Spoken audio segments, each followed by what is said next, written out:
Well, hello, I'm Dr. Chonta Haynes with Heart Truth Ministries, and it is my pleasure to bring you this encouraging message for today. But before we jump in it today, let's go ahead and bow as we get started. Most gracious and heavenly Father God, we do thank you, we bless you, we honor you for another opportunity to bring praise and glory and honor to your name, to be reminded and to reflect upon your goodness and your faithfulness. Thank you, Lord, for this Advent season. Thank you for what you've already done. Thank you for where you're taking us. Thank you for the victories you've already won. God, we come today asking that you encourage our hearts and our souls yet again. We ask that you lift the load yet again. We ask, God, that you speak directly to us and through us today so that we might be able to run this race a little while longer. Thank you that 99 and a half just won't do. Thank you for your love and your patience. I ask today that the words of my mouth and the meditations of my heart be acceptable in your sight. For you are my hope, you are my strength, you are my redeemer. It's in Jesus' name that we do pray and give you thanks. Amen. Well, God bless you today. This is the Sunday before Christmas, and I recognize that there is a lot that is going on, and some things are high. We're all excited about the Christmas season, and sometimes there's some lows. And I got a blow this morning. One of my cousins passed away. So for you, Jamil, in heaven this day, this message. Gifts of a Savior, gifts of the Savior. I'm going to start today in Luke, the second chapter, and the 8th through the 14th verses, but I'm also going to do 2 Timothy chapter number 1, verses 8 through 10. Now, I had 4 different gifts that I really want to talk about today, but I'm going to only do 2 gifts of the Savior today. So, Luke chapter number 2, beginning at verse 8, it says, "In the same region, shepherds were staying out in the fields and keeping watch at night over their flock. Then an angel of the Lord stood before them, and the glory of the Lord shone around them, and they were terrified. But the angel said to them, 'Don't be afraid, for look, I proclaim to you good news of great joy that will be for all the people. Today, a Savior, who is Messiah the Lord, was born for you in the city of David. This will be the sign for you. You will find a baby wrapped snugly in cloth and lying in a feeding trough.'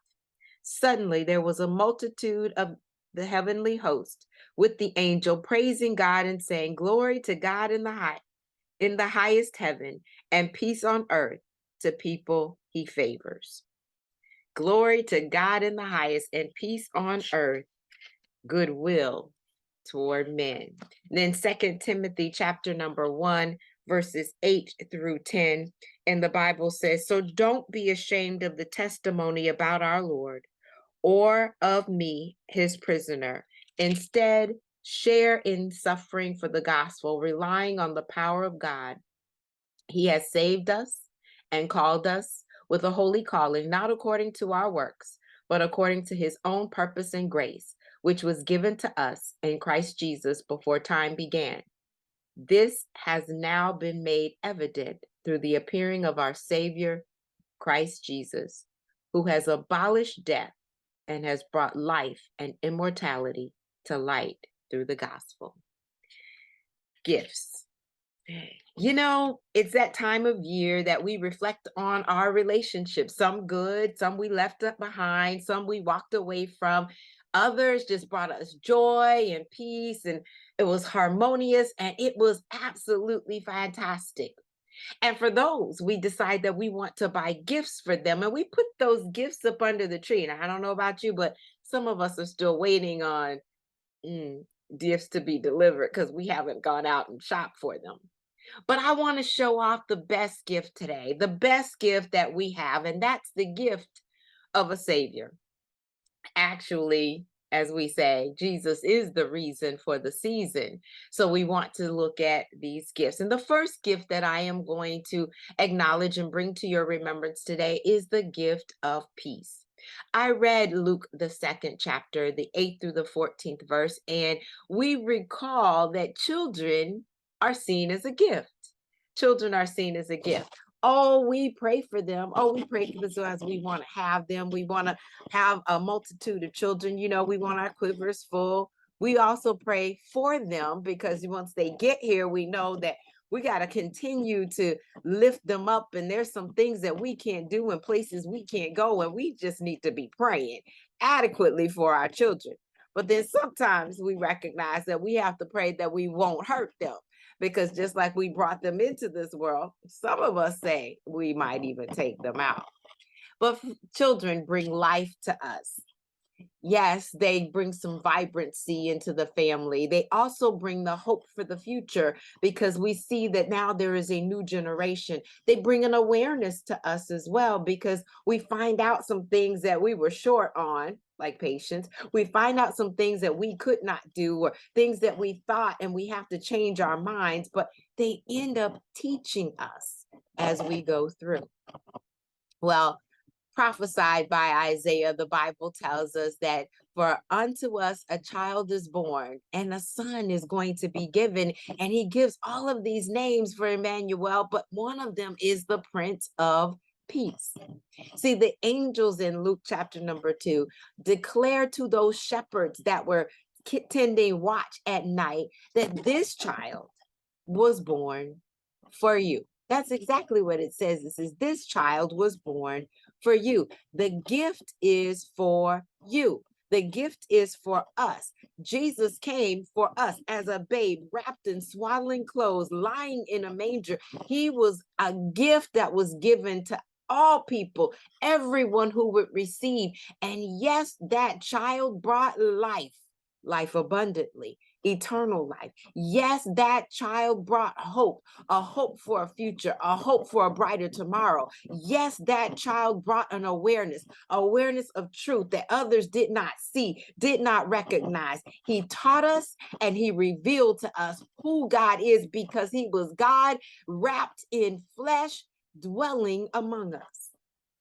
He brought good news and great joy, as the angels declare to us, and peace on earth. Well, you might be thinking, what peace? I'm not seeing any peace here on this earth. Well, you know what? When we think about babies have the ability to sleep peacefully in the midst, no matter whatever is going on around them. Can I get a witness? They will close their eyes, they will shut it down, and it's like, hey, I'm at rest. So it's not the peace that says it's without mess. It's peace in the midst of mess and of chaos. And it reminds me of the song, and I'm going to pull it up. My soul is anchored in the Lord. It says, though the storms keep raging in my life, and I can't even, sometimes it's hard to know or tell the night from day. Still, the hope that lies within is reassured as I keep my eyes upon the distant shore. I know he'll lead me safely to that blessed place he has prepared. But if the storms don't cease, and if the winds keep on blowing, my soul has been anchored in the Lord. See, Jesus comes to calm every single storm in our life. He will calm the trauma as well as the drama. Can I get a witness? He brings less stress to our businesses as well as to our relationships. With loss, he fills the voids. With rejection, he brings acceptance. With destruction, he brings truth. And with darkness, he brings light. He promises to turn our mourning into dancing, to give us the joy, the garment of praise for the spirit of heaviness. He brings us peace, the gift of peace. But then there is another gift that Jesus, our Savior, brings us as well. And that was the one that I identified in 2 Timothy chapter number 1, verses 8 through 10. And that's the gift of testimony. See, the gift of peace is for us, but the gift of testimony is also for others. We all go through tests in life. And when we go through and we forget about the monies, we end up with a testimony. I remember the song that says, I won't complain. It says, I've had some good days and I've had some hills to climb. I've had some weary days as well as some sleepless nights. But when I look around and I think things over, all of my good days, they outweigh my bad days, and I won't complain. Sometimes we just have to take a moment to reflect. We look back over our lives and we think things over, and we recognize the faithfulness of God. We recognize the goodness of God. We recognize the provisions that he's made, the defense that he has put up for us, how he's kept our reputations, how he's taken us through. We have to recognize as we reflect on the Savior. The Bible records in 2 Timothy, he says he saved us. Yeah. He saved us from ourselves. He redeemed us from ourselves. He redeemed us from the wrath of God. He redeemed us from hell. That's enough to praise him in and of itself. That's not where we're going, because he's already prepared a place for us that if we believe in him, we know where we shall end up. Eternal life is where we're going. He saved us. Saved. Whole. Moving forward. Healed. He also called us, the Bible records in that same passage, not according to our works, not because of what we've done, not based on us. We didn't pull ourselves up by our own bootstraps, but it's based and it's according to his purpose, his intentionality, what he wants us to do. You see, Isaiah also said that not only was he going to be the Prince of Peace when he came, but he is a wonderful counselor. That's right. See, a counselor, a good counselor, will point you in the right direction in which you should go. And sometimes we get off track. Sometimes we're on the wrong road. Sometimes we go in the wrong direction. And he is our GPS that is always recalculating to get us back on the right place. That's what we call a divine alignment. But in addition to that, it says not only is he going to give us the right direction, but he also then is going to equip us in that calling with the gifts that we need to operate and to come out with that assignment. We call that divine assignment. He says, I'm giving you what you need in order to get you where you need to go, but I need to equip you and prepare you, give the tools that you need in order to do what you need to do when you get there. He does that. And that is made evident in the appearing of our Savior. He abolished death.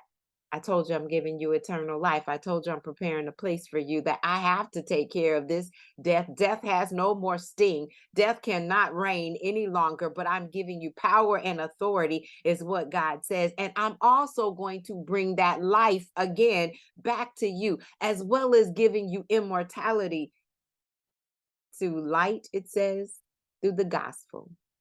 What's the gospel? John 3:16. For God so loved the world that he gave his only begotten son, that whosoever believes in him shall not perish, but have everlasting life. That gift, that gospel, that good news he shared with us. God blesses us, and he is faithful to us, and he provides for us, and he protects us, and he delivers us, and he champions us. He does all of that so that we then have a testimony. He blesses us so that we can bless somebody else with our story. And it's time for us to do just that, the gift of testimony. You know, when you were a child and you went to school, and sometimes you come home and your parents would say, what did you learn in school today? Well, if you were listening to this message, what you learned in school today is sharing. Sharing is caring. And that's what we always said back then for children. And we say it again today. When we share our message, when we share our testimony, when we give them the message of how good God has been, we bless somebody else. The Bible says a word in due season. Oh, how sweet it is. Don't hold those words to yourself. Tell somebody. Go tell it on the mountain. all over the hills and everywhere. Go tell of the good news of Jesus and what he's done for you. Tell him that your soul is anchored. Tell him that you won't complain. Tell him that you've gotten through. Tell him that he brought you over. Tell him that he brought you out. Tell the story of your life and recognize just how good God is. We declare his glory. We declare that he deserves our worship, oh Lord.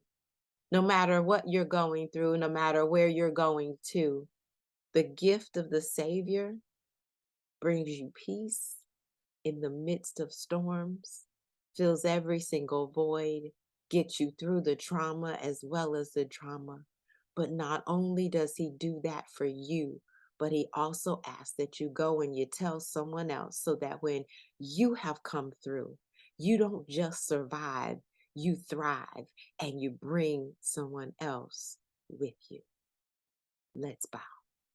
Most gracious and heavenly Father God, we thank you. We thank you for the peace that you bring. You said in this world we will have tribulation. There will be turmoil. But be of good cheer that you have overcome the world. We don't fight for victory. We fight from victory. Thank you, Lord, that you give us peace. When all hope seems to be lost, you bring us hope. When it seems so dark, you bring us light. When we need someone there, you are our biggest comforter and our keeper. You're our guardian, our guide, and our stay. Thank you, Lord, that in the midst of everything, Lord, we can count upon you to be our Prince of Peace. But not only are you our Prince of Peace, you are a wonderful counselor, getting us on the right path, giving us the right direction, moving us in the right way, giving us our divine assignment, making sure we're divinely aligned as well. God, you have been everything that we could ever need.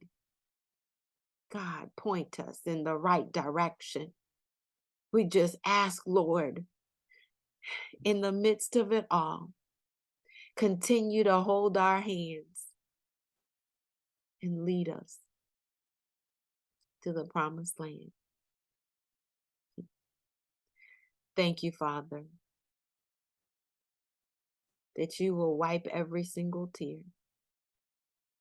Thank you that you will be the one cheering us on to the next. Thank you that you remind us to adjust our crowns and know who we are in you, and to see ourselves through the eyes of the cross. But thank you that you came to save us from ourselves, to save us from hell and make heaven our home. Thank you, Lord, for loving us enough to give. Now we ask that we love you enough to give our testimonies to others as well, so that they might know the truth. And in knowing it, they will also be set free in accepting you. We lift your name on high, God. You truly deserve our worship today. We're anxious for nothing. We pray about everything. And we ask again for your peace. It's in Jesus' wonderful, mighty, matchless name that we do pray for all of these gifts you have given, God. As we unwrap them, we say thank you. God bless you. Hallelujah to the Lamb. Amen. Well, family, it truly has been my pleasure today. This encouraging message. I needed to be reminded of the peace as well, but also of the testimony that is sure. May you find peace in the midst of this season, and always put Jesus as the number one reason for the season. Unwrap those gifts, but unwrap his gifts first. I pray that you will have a blessed holiday. God bless. I'm Dr. Chonta Haynes with Heart Truth Ministries, helping you put feet to your faith so that you can walk victoriously.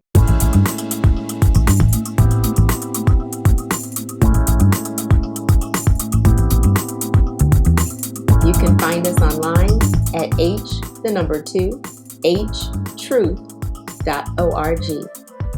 At Heart Truth Ministries, we're helping believers live an abundant life based on God's Word, standing on His promises, walking out His principles, sharing with God's people, serving as unto the Lord.